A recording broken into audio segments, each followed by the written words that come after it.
Hola, yo soy Yanara Carrión González, soy de aquí, nací en Alfafar. Llevo 10 años practicando ciclismo. Comencé con 6 años en la Escuela de Ciclismo de Promesas Alfafar y comencé haciendo la modalidad de ciclocross y carretera y más tarde pasé a pista. Pista en sí es una modalidad que se hace en un velódromo con bicis sin frenos y con piñón fijo. Sí que es verdad que hay bastantes pruebas, pero yo este año me he estado dedicando a la velocidad, que son pruebas más cortas pero bastante más explosivas y técnicas. Sí que es verdad que es un deporte bastante sacrificado tanto mentalmente como físicamente, pero bueno, yo creo que más o menos lo peor es a la hora de la planificación de entrenos,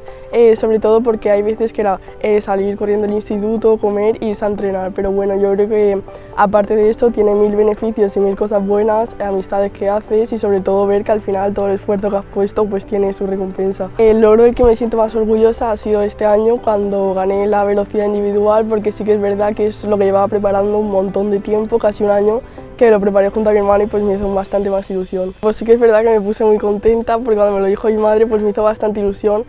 saber que al fin y al cabo pues se reconoce el esfuerzo que haces o se da a ver más allá de tu deporte y sobre todo hace más ilusión porque al fin y al cabo es el pueblo en el que llevas viviendo toda la vida. Alguna anécdota así, por ejemplo, sí que puede ser que sí que es verdad que las carreras que se hacían aquí en Alfafar y en escuelas cuando yo era pequeña sí que es verdad que me encantaban y siempre iba a correrlas, pero así como malas, pues todas las caídas que he tenido he salido a entrenar, pero bueno, no pasa nada.